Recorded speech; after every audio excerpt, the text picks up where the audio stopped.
el gobernador, que lo citábamos hace un rato hablando de el tema de la ley penal juvenil, decíamos, ¿no?, que Puyaro una vez más habló de este tema esta mañana, pero lo hizo en el marco justamente de una recorrida por la escuela Domingo Silva, el llamado El Comercial de la ciudad de Santa Fe.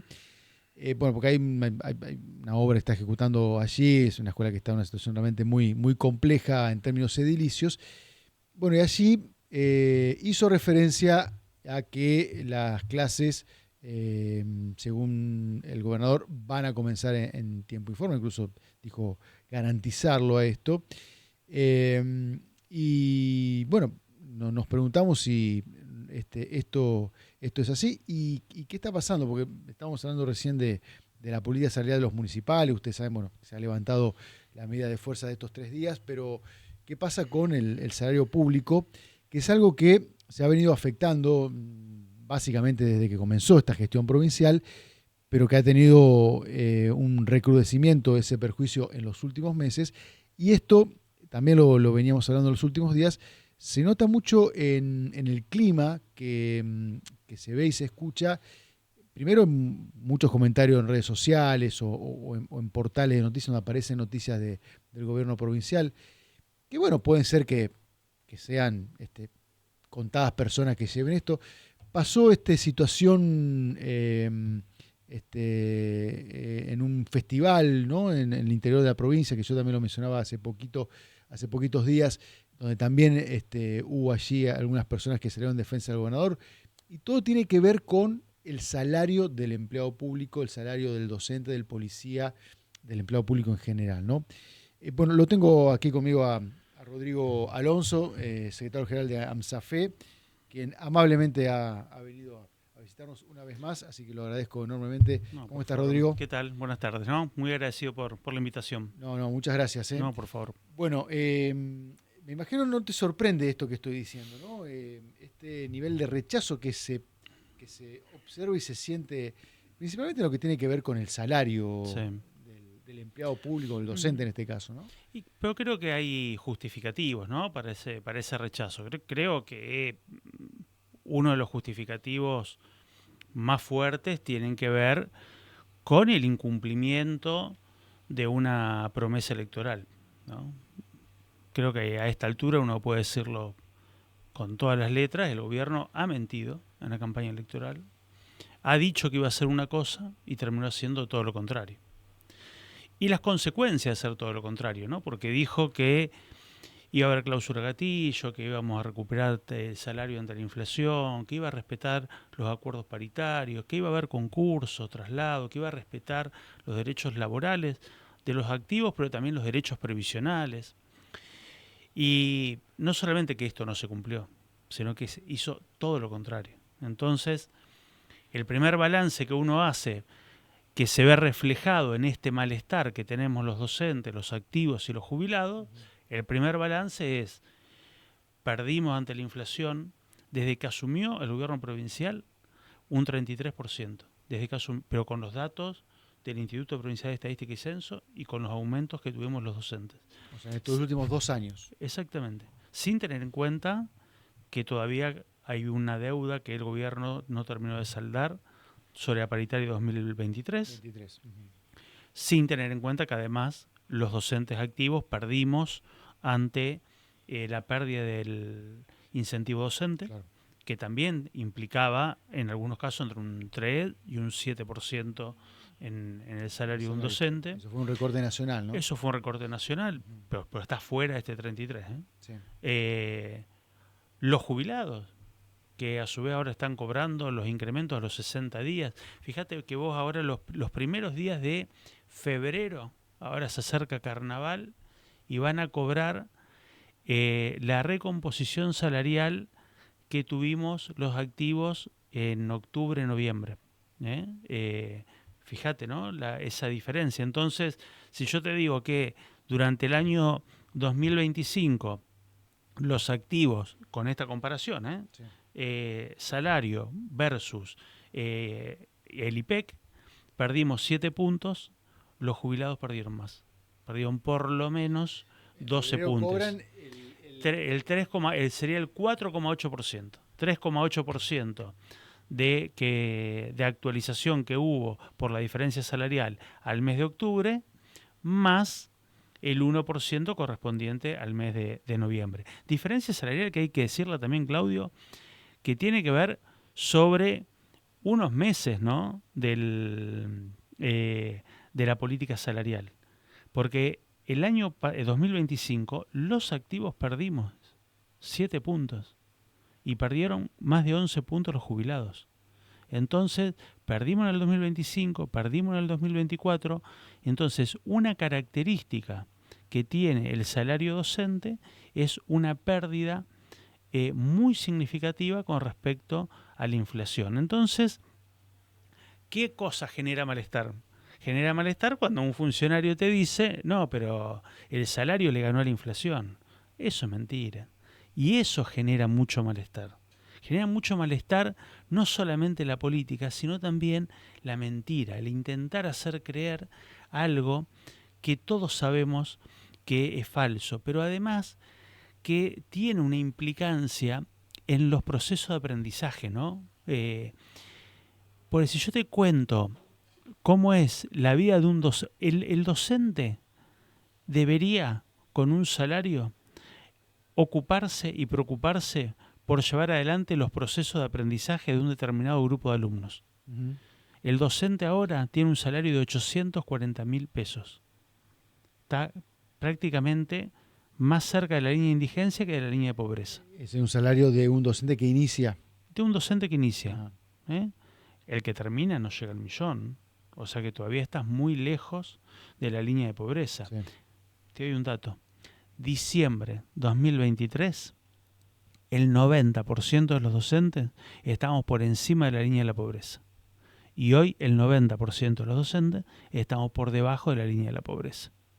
Entonces la pregunta es, ¿hay calidad educativa cuando un docente se tiene que ocupar y preocupar por buscar otro trabajo para intentar mejorar su ingreso? Claro.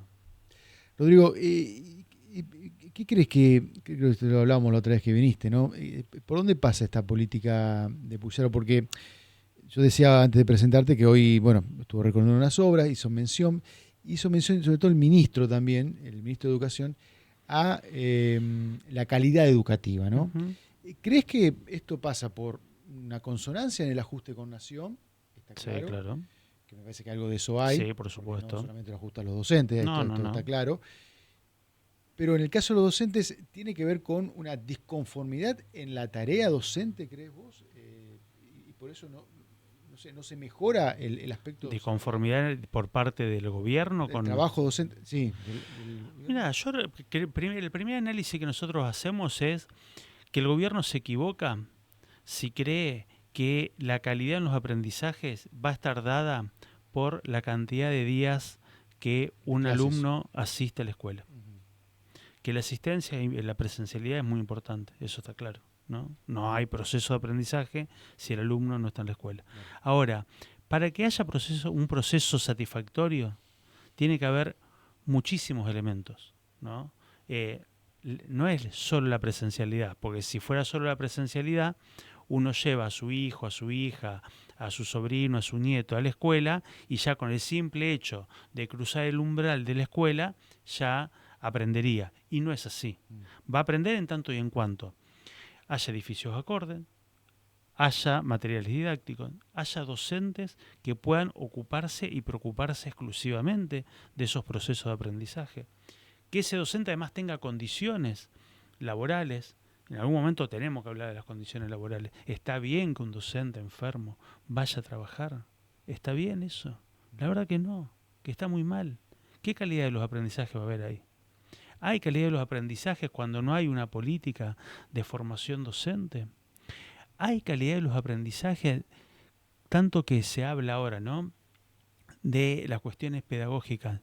Cuando no se discute las cuestiones pedagógicas con los docentes. Mira, te voy a dar 2 ejemplos para que la ciudadanía y la comunidad no se engañe, ¿no? Porque muchas veces los gobiernos hablan de la calidad de los aprendizajes y te dicen el plan de alfabetización.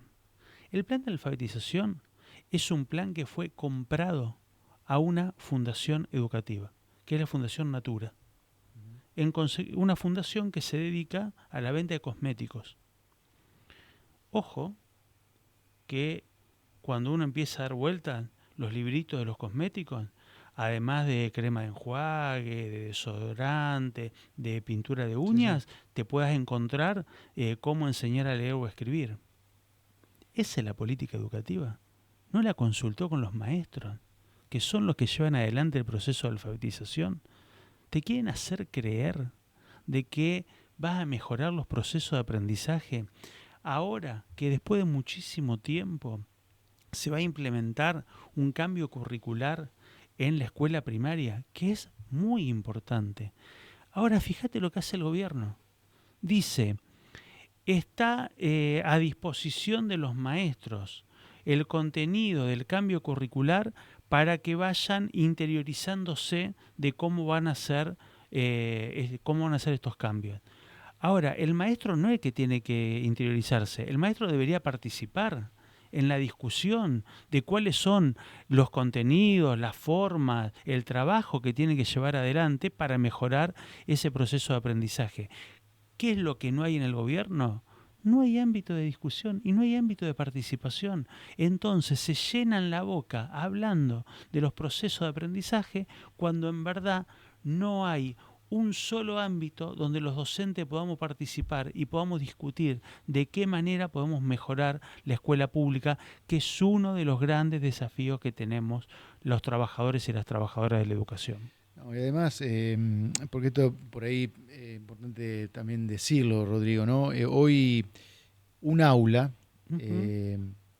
tiene una cantidad de matices, por decir así, en cuanto a la cuestión social, que bueno, que está bien que sea así, pero bueno, con las cuestiones integradoras, con las realidades sociales que por ahí tienen muchas familias. Y todo eso es una caja de resonancia, el aula, digamos, ¿no? Y ahí hay un docente, ¿no? Yo creo que eso debería estar comprendido, digamos, entiendo yo que en términos salariales, digamos, ¿no? Pero bueno. En términos salariales, pero también en términos de la construcción de la escuela pública. Yo creo que la escuela pública se construye indudablemente con docentes que estén bien pagos. Una de las realidades que estamos teniendo los trabajadores de la educación, los activos y también los jubilados, es intentar buscar otro ingreso.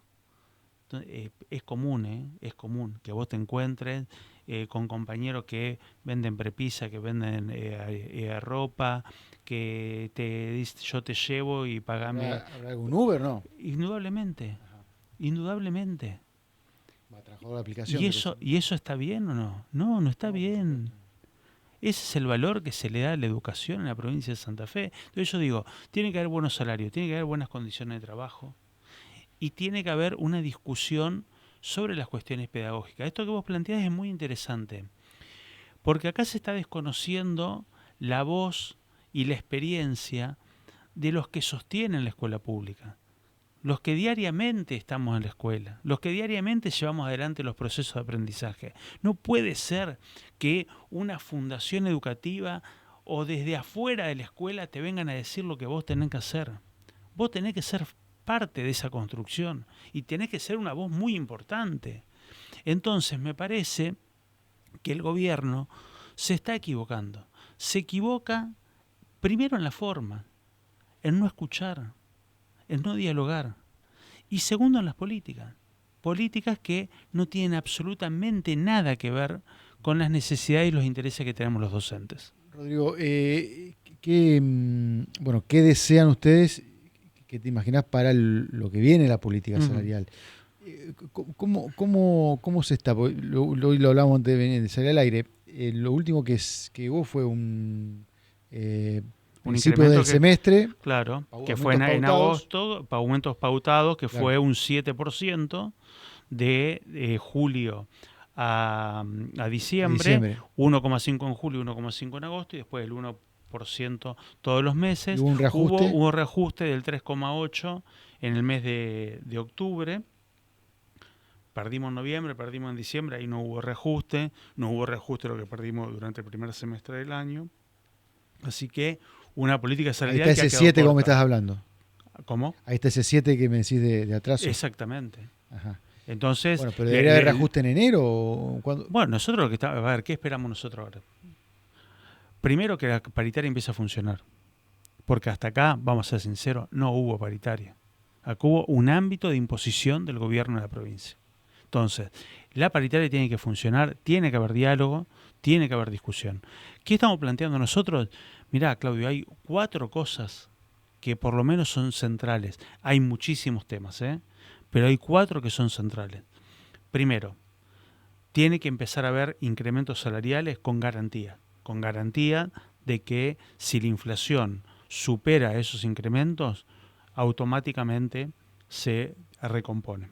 Ponele el nombre de cláusula gatillo, el nombre que quieras. Primer punto. Segundo punto, la propuesta tiene que incluir la recuperación, empezar a recuperar este 33% que nosotros hemos perdido. Tercer punto, ya lo de los jubilados es vergonzoso. No puede ser que tengan 60 días que esperar. El aumento tiene que ser simultáneo, hay que suspender ese aporte solidario que es meterle la mano en el bolsillo a docentes que han aportado toda su vida. Cuarto punto, concurso y traslado. Desde el año 2009 hasta el 2024, todos los años hubo concurso y traslado en el sistema educativo, de cargos de base y de horas cátedra, y el gobierno lo suspendió. Bueno, entonces, estos 4 puntos tienen que formar parte de la propuesta paritaria. El concurso de traslado tiene que ver directamente con la cuestión de la estabilidad laboral, y traslado también de los compañeros del día a día. Pero sí, de muchísimos compañeros que han titularizado lejos de sus hogares, que tampoco ya te lo soluciona el boleto educativo, porque implica que muchos tengan que alquilar en otros lugares, pasan la semana ahí y luego vuelven a sus hogares. Entonces, tiene que haber un movimiento de traslado que permita que uno pueda estar más cerca de su hogar. Y tiene que haber titularización, eso está claro, ¿no? Entonces, ahora se está a la espera de una convocatoria. Bueno, el creo gobernador que hoy te dijo algo, ¿no? Creo que de febrero, me parece. Usted no tiene nada está oficial. claro de que hay una fecha límite. El 2 de marzo está previsto el inicio del ciclo lectivo. Tiene que haber una propuesta paritaria, tiene que haber discusión en la paritaria. Y el deseo nuestro es de que haya una propuesta que empiece a contemplar las expectativas que tenemos los docentes, que no solamente mejoren nuestros derechos, sino que también puedan empezar a mejorar la escuela pública. Para eso el gobierno tiene que cambiar la política, Pero que digo, cuando tiene que cambiar la política, también tiene que cambiar la política de que el único objetivo del gobierno es de que los docentes no hagamos paro.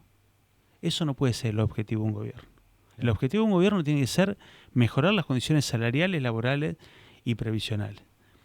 Está tirando mucho de la cuerda el gobierno. Está tirando mucho de la cuerda. Y no sabe de que los docentes tenemos algo que lo aplicamos diariamente, que se llama la dignidad. No hay que tirar de la cuerda. Lo que hay que hacer es generar políticas que impliquen que el docente pueda llegar a fin de mes, que tenga un sueldo digno, que tenga buenas condiciones de trabajo, que pueda discutir la política educativa y que pueda sostener y profundizar los procesos de aprendizaje para ir construyendo esa escuela pública que todos queremos. Rodrigo, te quiero consultar, saliendo de este plano, porque y también tiene que ver con lo que estamos hablando, ¿no? Vos estarás, por supuesto, al tanto de lo que es el caso Jeremías, y en el marco de la discusión de los menores involucrados está el tema de la escolarización de estos menores, ¿no? Y esta es otra realidad que también tienen los docentes, ¿no? Yo escuchaba a un colega de Santa Fe anteayer, hablando de que en la escuela en que iban estos chicos, hay muchos chicos judicializados.